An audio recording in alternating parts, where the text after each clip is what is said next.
Okay, it's going to be a review of WCW's Mayhem 1999. We're approaching the 25th anniversary for this show.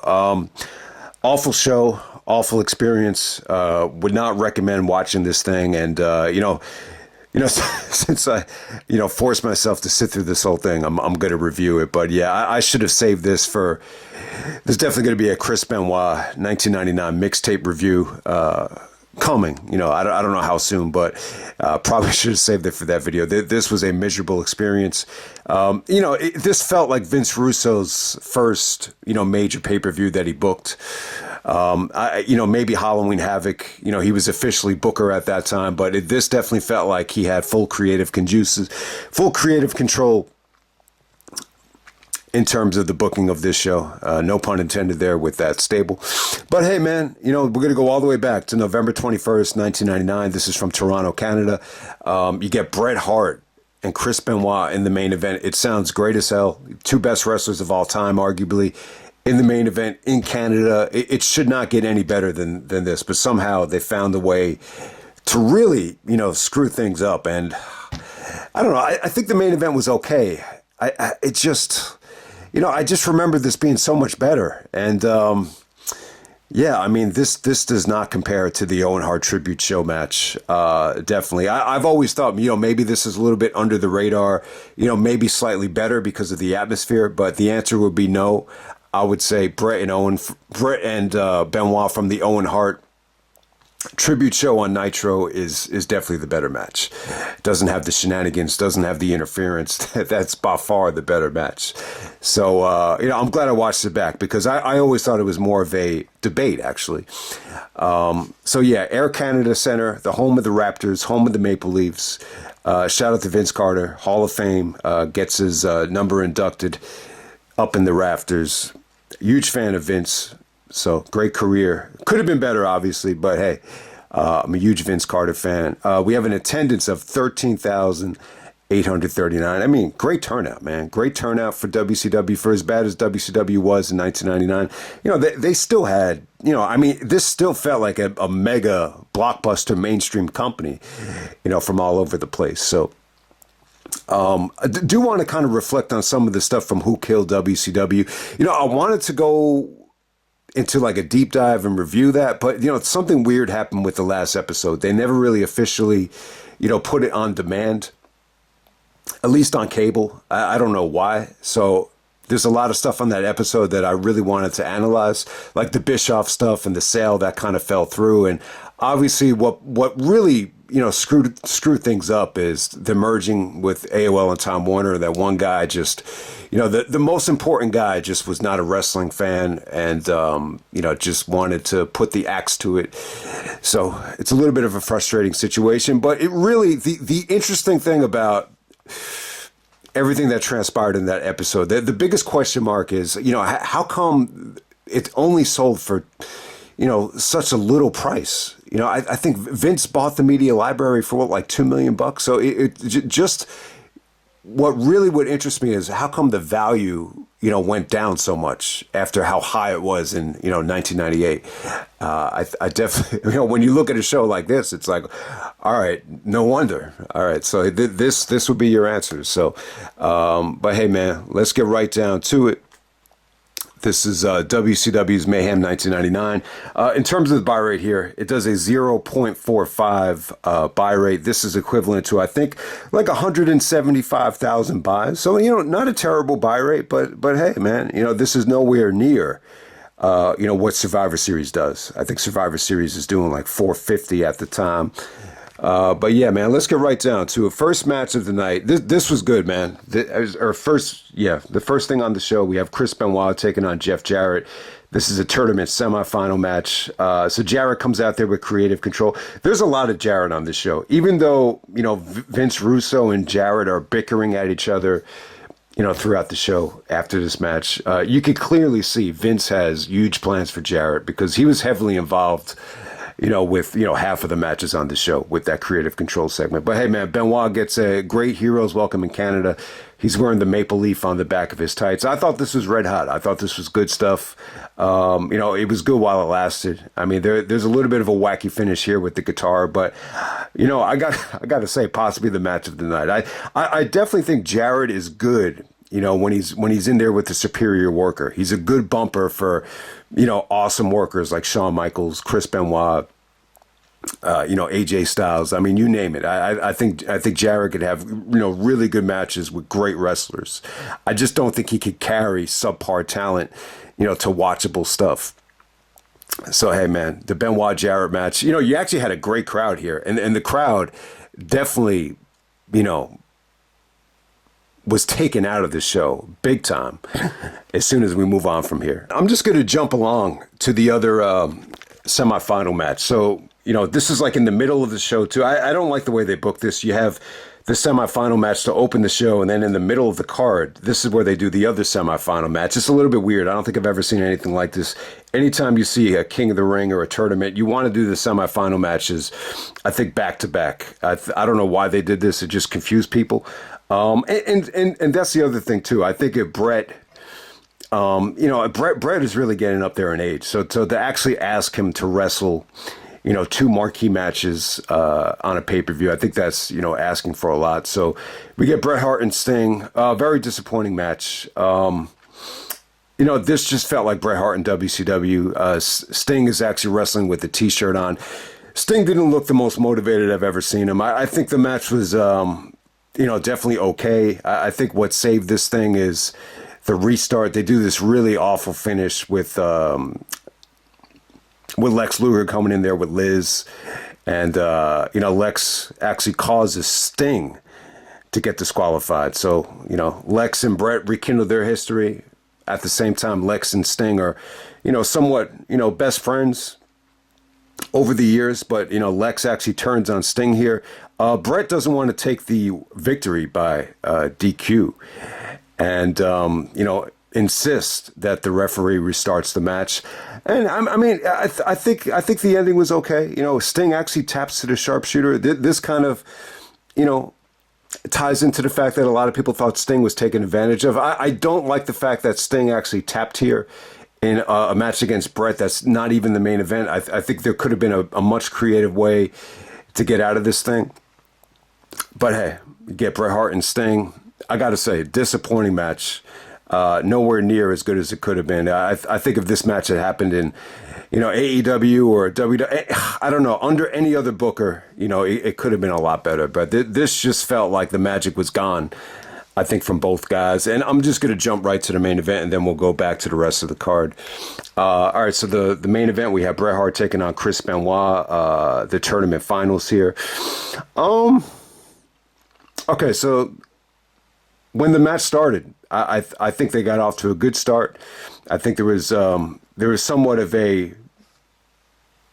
the crowd was kind of rejuvenated just to see these two guys go at it. This was a tough show to watch. I mean, this is really, if anyone sits through this show, it's almost the equivalent of being forced to have sex with Mae Young, and then the reward would be at the end of the session, you get to have sex with Torrie Wilson. That's what this show felt like after the opener. I mean, it was that bad. So let's be clear about that. But Bret and Benoit, the rematch from Nitro for the Owen Hart tribute. All right. So what really took away from the match for me is the Nash and Scott Hall interference. Goldberg interferes to neutralize it. It's almost like Goldberg and Bret were, somewhat buddies here. Goldberg is almost protecting Bret. I definitely think Bret and Goldberg, I think they actually did wrestle at one of the next Starrcades, either 99 or 2000. It would make sense that it was 99, but I get the feeling it was 2000. I could be off about that. But, Goldberg ironically saves Bret here from, Nash and Hall. Definitely took away from the match. They actually had like a two-shot of the brawl and then the match. So I hate that. You never want to do that for a main event. They did the same thing in Bret and Davey from In Your House, where they had the two-shot with one on Diana, the other one on, the match. I just think anytime you're watching a main event, you need a whole shot on the match, no matter what. but especially if it's Bret Hart and Chris Benoit. I mean, Jesus Christ. Okay, the Dean Malenko stuff was pretty cool. At first, I was like, what the fuck is this? You see this, Canadian fan dressed up in a hockey jersey. It ended up being Dean Malenko, and he screws Benoit here. Benoit is actually coming off that really, what looked like an awesome match with Dean Malenko, Steel Cage, where he actually does a flying head, but I still have to see that match. For some reason, that match is hard to find. I don't remember being able to find it when I did a WCW list for Benoit, but we'll see what we can do there down the road. But the Malenko stuff was kind of weird. I mean, it was definitely kind of weird. The most positive thing I could say about it is the finishing stretch was good. Finishing stretch was well done. Benoit actually got the fans, interested once he started popping some Germans. Goes for the crossface. Bret does a great counter to the crossface. Puts Benoit in the sharpshooter. Benoit taps to the sharpshooter. Bret celebrates with Julie Hart. All the kids out there. I think Natty is actually out there as well. I could be wrong about that, but there's a lot of Hart family out there celebrating. There's a code of honor. Benoit acts like a class act. No surprise there. And Bret Hart gets his big moment in the WCW, as he would say, and that's how the show actually, does end right there. But I mean, it's in terms of Benoit at the time. Apparently he was really, happy that Russo came along. I mean, he got an opportunity here. He probably should have been champion here over Bret. Benoit is definitely younger. He's definitely in better shape than Bret at the time. Bret, I think Bret was still good, but something just seemed off about Bret. He looked a little bit miserable. He didn't look happy. When I see Bret come out to the ring, I say to myself, wow. You know what I say to myself? I just say, all right, Shawn Michaels won the war. I mean, it's as simple as that. Bret's microphone work, it was okay. Benoit definitely got a lot better on the mic from 99 to 2004. I just did a lot of stuff from 2004. So obviously that really stands out. The jump that Benoit made on the mic. I mean, he almost sounds a little bit robotic here, as Jericho used to criticize him for in 2000. But, yeah, I mean, I think it's a pretty good match, but am I blown away by it? Did it live up to its potential? Did the booking hurt the match? Yes. I mean, it definitely did. I mean, there's no doubt about it. When you watch a show like this, you almost say to yourself, why did Vince Russo, why does he even like wrestling? It's almost like, it almost feels like, he was taken over by some anti-wrestling demon and was just kind of, chosen to destroy the business. That's what it really felt like. I mean, when you watch a show like this, all these negative stereotypes that come with wrestling, especially at that time, like the late 90s into even 2000, you heard a lot of people say, oh, wrestling is just for white trash, or wrestling is just for, that's only where you want to go if you want to see big jacked up guys on steroids. Like, all these negative stereotypes that you heard about over the years. This is kind of like a reminder, I think, to, why all those stereotypes took place, this whole friggin' show. But hey, man, you get Bret and Benoit in the main event. The finish is good. Some people would actually argue that, I think DDP said this, like as long as you don't screw up the finish, the finish is the most important part. If you can execute a good finish, you could do no wrong. So the finish was good. I'll definitely give it that. It definitely saves it from, I think the main event is good, and it definitely kind of saves it from being maybe the worst show ever. But it doesn't save it from being, an awful show, though. Let's be clear about that. But let's touch on some of the other crap from this show. The WCW Cruiserweight title match. All right, Tony Marinara is actually at ringside doing commentary here. Definitely, this is a stereotype. Ties into Guido, Sopranos, Italians, just the way it was, the Jersey Shore type of bullshit. I mean, you definitely see him. This is definitely Russo inspired. Russo is Italian, so would not surprise me if Russo gave this thing the green light. It definitely sucked, though. He definitely took away from the match on commentary. So this Cruiserweight Championship match with Evan, Karagias, and Disco Inferno. Bad match right here. This is just an example of guys just getting absolutely no mileage out of just a lot of different moves. I mean, fast-paced, athletic, but at the same time, the crowd was just not reacting to anything. They're just doing, bumping. They're bumping. And it's a fast-paced match, but I just don't think they got any mileage out of anything they did. All right, next up we have the WCW Hardcore title match. We got Norman Smiley coming out there with the Toronto Maple Leafs jersey, taking on Brian Knobbs of the Nasty Boys. This is crap. This is just, guys brawling backstage. And, yeah, I mean, this is just a continuation of what, Russo was doing with the hardcore title and the Attitude Era. Just nowhere near as good. All right, next up we have the 6-man tag team elimination match. We got the Revolution of Dean Malenko, Perry Saturn, and Asya taking on the Filthy Animals of Eddie Guerrero, Billy Kidman, and Torrie Wilson. All right, so you get to see Torrie here. I think Torrie looked great. She's selling an ankle injury throughout this whole thing. And it actually does come down to Perry Saturn actually giving Torrie Wilson the low blow in her private area to win this thing. And they're kind of, reminiscing, discussing whether that would actually hurt Torrie. There's no way of knowing unless you ask Torrie. So, I didn't think it was bad. I thought it was fast paced. I thought it was entertaining. Eddie was really over here, even in Canada. I don't think it really matters where Eddie is. Canada, Mexico, overseas, he's always, pretty much over. And, I thought him and Malenko, they were able to kind of do their thing a little bit. Eddie and Perry Saturn, worked a good finish where Perry actually made Eddie tap out to the rings of Saturn. I didn't think it was bad. Some of the eliminations, especially the Kidman elimination, it came a little bit too quickly and too abruptly. Malenko actually eliminates Kidman. Eddie eliminates Dean. Then Eddie eliminates the woman, Asya, who's almost like a counter to China. Perry Saturn eliminates Eddie with the rings of Saturn. And then, Perry Saturn eliminates Torrie to end this thing. The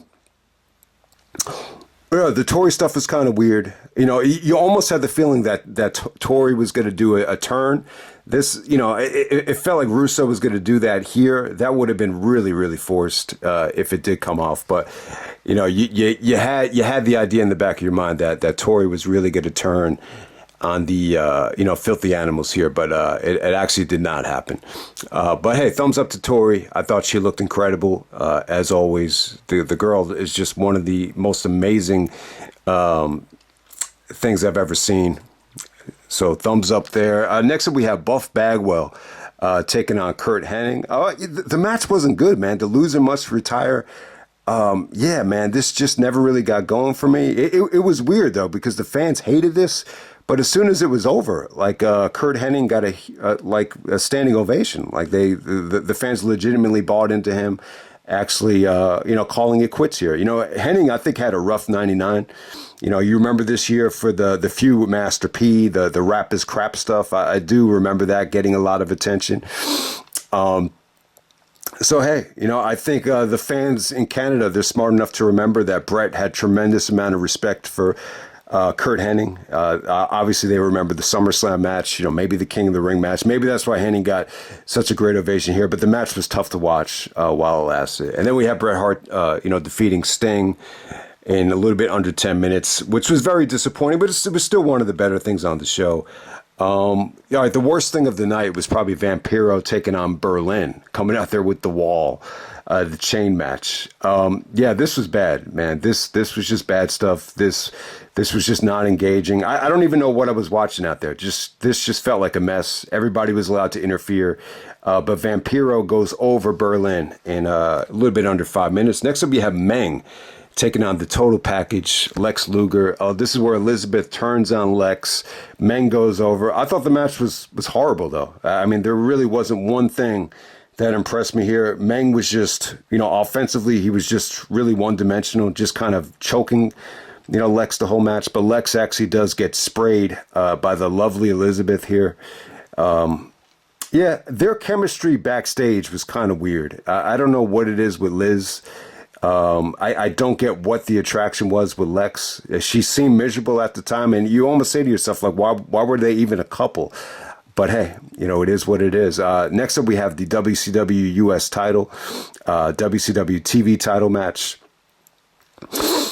I don't know. What is this, unification match? Oh, okay. So I guess Scott Hall is holding both belts. Scott Hall taking on Booker T. It didn't sound bad on paper, but it didn't really save the show, though. Scott Hall goes over Booker T. There's interference from Jarrett's stable once again, and Scott Hall's able to hit Booker T with the razor's edge. But I think they were slowly building up Booker and Jarrett here. They're clearly, I think Russo was clearly going out of his way to make Booker T, somewhat of a ass kicker, fighting from behind. So wasn't the worst thing in the world. Very disappointing in terms of the talents involved. But still, I would definitely say, better than, a lot of the other crap on the show. Next up, David Flair and Kimberly. So you got Flair. Okay, so this is kind of a continuation of the Flair and DDP history here. So you got David Flair going up against Kimberly, which is, DDP's wife. I got to say, Kimberly is really hot. Definitely one of the, best looking girls, and very muscular, very in shape, very busty. She looks like a great athlete too. This just had Russo written all over it.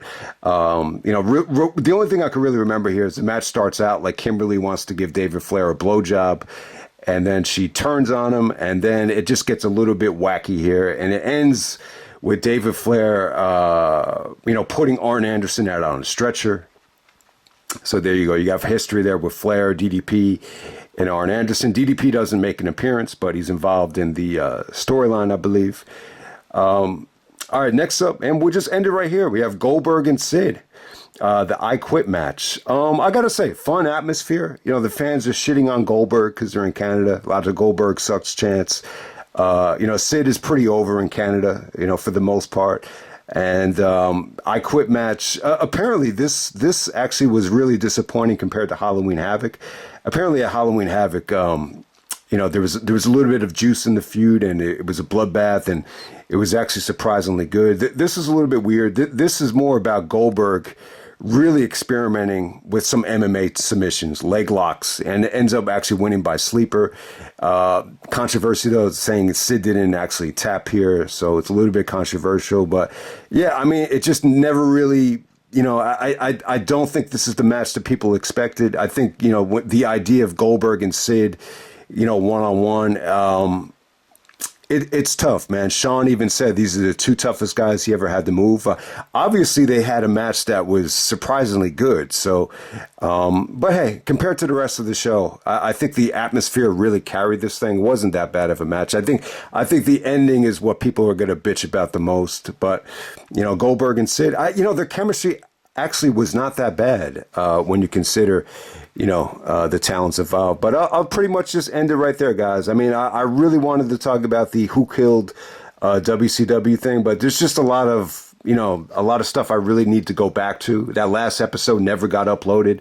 But yeah, it does suck that the guy that had the most power in after they merged with AOL and Time Warner just decided that, he didn't want wrestling on, television anymore, or on the Turner Network anymore, whatever you want to call it, TBS. I hate the fact that just one dumbass or one jackass, comes on board and has that much power to change everybody's lives. It definitely does suck. You wish there could have been some protection there to avoid, something like that happening. But, the bigger issue is, why was the company so devalued? And how come the value got so bad? And, I definitely think Russo probably brought the value down.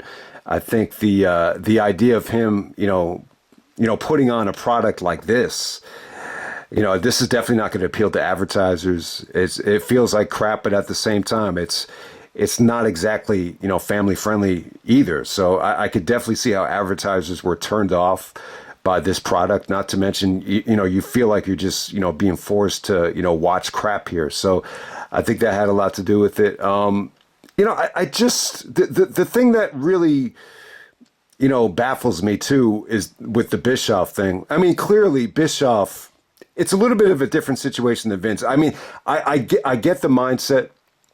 I get the whole, it sounds good on paper. Like, all right, so Vince worked as a filter for Russo, so bring in Bischoff and have him work as a filter. It's not exactly that simple, though, because, I think Vince, I probably said this before, but I think Vince being the owner of the company, he's going to have the best interest no matter what. Bischoff, he doesn't own the company. He's just an executive producer, or he just has a job title. So obviously he's still trying to, work his way up. So it's not exactly, Bischoff filtering things out wasn't, it wasn't going to solve anything. It was just going to make things worse, in my opinion. But my main question mark with Bischoff is when him and the investors put together the money to buy the company. Why did the television just have to be with TBS though? Like how come they couldn't, attract another network? I think that's the biggest misconception I have. Maybe I'm just, maybe I missed something along the way. Maybe just television, maybe just, who knows, what television network actually had the money to actually make this work. Bischoff would always say, he said this time and time again, that without television, WCW was worthless. And, obviously that's one of the reasons why Vince was able to, secure the company and buy it at such a, reasonable cost. But, obviously I don't think it made Russo look good, that documentary. I think, as soon as Russo came on board, obviously the ratings are going to go up because of, I think the ratings were going to go up just based out of curiosity, just to check it out. I mean, Russo's he's always going to argue that the ratings went up right away, but clearly, this is just coming from someone that was never a huge WCW fan. Obviously, I will say this: I do think WWE has done a great job of kind of brainwashing fans into thinking that WCW always had an inferior product. I will say that, but at the same time, when you see a show like Spring Stampede 1999, which was a really good show, underrated show. I wouldn't say it was amazing, but it was good. Great talent. I think everything was good. So that was 6 months earlier. And then you see this show. This is the biggest drop in quality I've ever seen for a wrestling promotion in the span of 6 months, from one pay-per-view to the other pay-per-view. So I just want to make that clear. This is really, it's clear that Russo coming aboard just made things worse. It's really, really clear. This was really bad. I mean, I can't emphasize how bad this show was. I almost regret. I actually do. I regret watching it. I mean, the only reason I'm reviewing it because it was difficult to sit through the whole thing. But hey, man, at the end of the day, you get Bret Hart and Chris Benoit in Canada. But the bottom line is, it sounds sexier on paper than it actually is. So let me just end it right there, and I'm out. All right.